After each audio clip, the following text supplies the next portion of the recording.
Hi everyone, welcome back to a new post today, and let's look at the most important preliminary points for July 4th. And the very first issue that we need to track today is about Tories. So we have been hearing this term very frequently, and it is with regard to the elections in the United Kingdom or Britain, I may say. So a member or a supporter of the Conservative Party in Great Britain or Canada, and a person who has supported the British government during the American Revolution. So during the American Revolution, the Tories were bitterly denounced. Since 1920s, two dominant political parties, that is the Conservative Party and the Labour Party, dominated the politics of United Kingdom. Before the Labour Party rose in British politics, we had the Liberal Party, which was one of the major political party apart from the Conservative Party. And this time, Rishi Sunak's Conservative Party lost the election, and it was the Labour Party which won the elections. And let me tell you that United Kingdom uses the first past the post system, and it is a 650 member parliament where you have to get a majority of 326 to form the government. Also, if any time with any political party that does not get the majority, it is the existing prime minister that is given the option of forming a coalition or the government.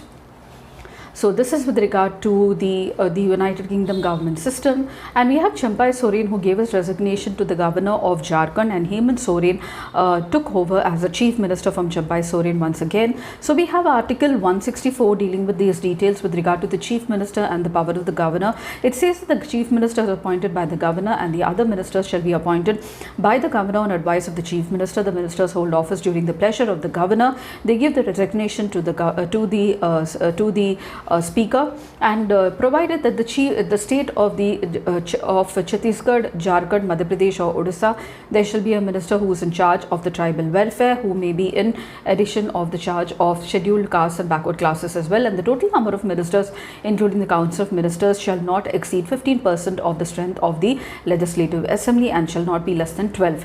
So this was given by the 91st Amendment Act of 2003, and we have any member who is disqualified to be a member of the state legislature under the 10th schedule of the Constitution shall be disqualified from being a minister as well. And the Council of Ministers is collectively responsible to the Legislative Assembly of the state. This is said in Article 164. After that, there is that before the minister enters upon his office, the governor shall administer an oath and affirmation according to the purpose set out in 3rd schedule of the Constitution. The minister who for a period of 6 months has not been a member of either house of the legislature of the state ceases to be a minister. And the salaries and allowances of the minister are determined by the legislature of the state in accordance with the 2nd schedule of the Constitution. The next one is about Article 176. Now, the governor's address, which was in news in Rajasthan. So the opposition party boycotted the governor's address. So the special address by the governor is given in Article 176. At the commencement of the first session after every general election to the Legislative Assembly, and the commencement of the first session after every year, the governor shall address the Legislative Assembly, or in case the state having a legislative council assemble together, and inform the legislature for the causes of his summon. Provision shall be made by rules regulating the procedure of the House for the allotment of time for discussion on the matters with regard to the governor's address. So the next most important issue is with regard to who exactly gives the list of the OBC. Now let me tell you that OBC is not defined anywhere in the Constitution. It is a collective term for communities of educationally and socially backward. It is one of the several official classifications of the population of India, along with the general caste, the scheduled tribe. OBCs were found to comprise 52% of the country's population by the Mandal Commission. And the list of the OBCs is maintained both by the National Commission of Backward Classes and also the individual states as well. And the next most important issue is with regard to special category status. Now, the special category status was mooted by the 5th Finance Commission in the year 1969, and these regions who get the special category status enjoy certain tax benefits and also financial support from the Center for Development. So the criteria, there is a criteria that has been specified for a state to get special category status. But before going to that, in 1969, when this was introduced, Jammu and Kashmir, Nagaland and Assam was granted the special category status. Subsequently, 8 more states have been given such a status, which includes Arunachal Pradesh, Manipur, Meghalaya, Mizoram, Sikkim, Tripura and Himachal Pradesh as well. Apart from that, Telangana wanted the special category status after it was carved out in Andhra Pradesh in 2014, and it requested the then it was granted the special category status. So what exactly is the criteria? First of all, hilly and difficult terrain, low population density or the sizable share of a tribal population, strategic location along the borders with neighboring countries, economic and infrastructure backwardness, non-viable nature of the state finances. And what are the benefits that a state gets under special category status? They have preferential treatment in getting central assistance and tax breaks for implementation of the centrally sector sponsored schemes. The special category status are required to contribute just 10%, while the 90% is given from the center. And for other states, the center provides 60-70 of the fund allotted money if the not spent lapse for the normal states. But in case of the special category status, if they do not spend, the money is not lapsed and it is carried forward. So the special category states are provided with tax breaks to attract investments. They are also given preferential treatment and allocation of central funds assistance.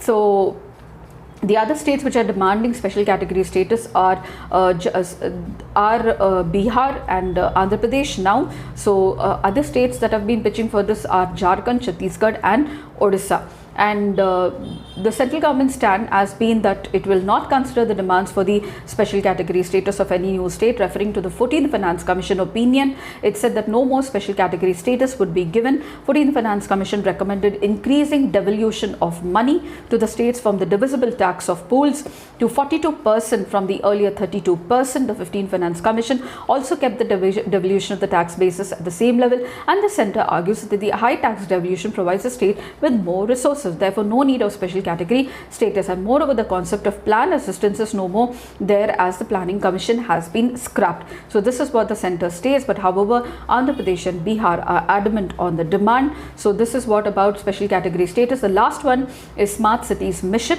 So this has been extended up to 2025. So what exactly is Smart Cities Mission? It was started in 2015. The objective is to promote sustainable, inclusive cities, to provide core infrastructure to give decent quality of life to the citizens, a clean and sustainable environment which are applicable to smart solutions. The focus is on sustainable and inclusive development, and also the idea is to look at compact areas, replicable model that will act as a lighthouse for aspiring cities. The Smart Cities Mission is meant to set examples for the other cities in the country, and some of the core infrastructure elements in the smart city that would be are adequate water supply, assured electricity supply, sanitation, solid waste management, efficient urban mobility, public transport, affordable housing, especially for the poor, robust IT and connectivity, digitization, good governance, especially e-governance, citizen participation, sustainable environment, safety and security, particularly for the women, children and elderly, health and education. And the strategic components are city improvement, that is retrofitting, city renewable, redevelopment and city extension, that's greenfield development, plus a pan-city initiative in which the smart solutions are applying, covering the larger parts of the city. And this is all about the Smart Cities Mission, which has been extended now